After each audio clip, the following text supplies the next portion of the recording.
خفه کول د یو قوم د خفګیان سبب ګرځېږي او د هغه غیور قهرمان قوم ده چې مونږ سره یې په دا 20 کلونو کې قرباني کړې ده. پام ووي چې د انسانانو خفه کولو کې ډېر پام وکئ چې و درنه خفه نه سي.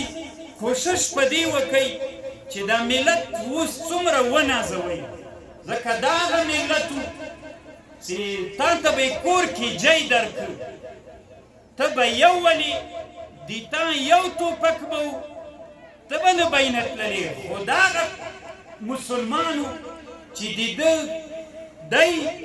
ده ښځه د ده اولادونه د ده لمسیان 110 نفره به ټول په خطر کې ول. نو چې نن مو د یاد هغه ونه وځي، ځکه د هغه مسلمان بیا زړه کې ډېره ګیله درېږي او ډېر زر خفه کېږي. عمر رضی الله عنه د مسلمانانو خلیفه و، د جمعې ورځ وه، نوي کالي یې واغوستل، مسجد نبوي ته روان و. حاجي صاحبانو ته به ښه معلوم وي، چا چې عمره کړې وي نو کله چې باب السلام د مسجد نبوي ته په باب السلام ننوځي، لږ چې لرې ودرېږي. دلته ډېر لکه مثلا مسجد نبوي کې دا قبله جنوبي ده، باب السلام ته چې سړی ننوځي داسې چې قبله ته ودرېږي چپ طرف ته، نو ننوځمه لږ لرې بعد کې داسې 10 متره د دروازې نه لرې ودرېږه. ډېر نږدې دلته یوه کړکۍ ده، اوس هم سته چپ طرف ته. د هغه کور د عباس ابن عبدالمطلب رضی الله عنه کور ده. دا عربي اوس نه درښیي تاسې ته، ځکه بیا رش پې جوړېږي.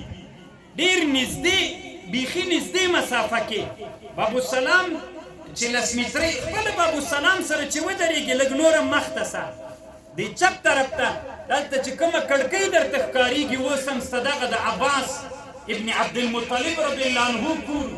دغه کړکۍ هغه کړکۍ وه چې دلته هغه میزاب و ناوه رسول الله صلی الله علیه وسلم په خپل لاس کې ښودلې وه. د دغې ناوې خبر درته کوم. عمر رضی الله عنه د جمعې ورځ ده، په لاره روان ده.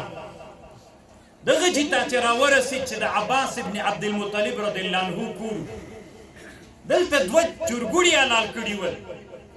د عباس رضی الله عنه کور کې په بام چرګوړي حلال کړي ول، پاس نه چا اوبه پې ور واچولې، دا وینې په ناوه کې راتویې سوې. دا د عمر رضی الله عنه د هغه په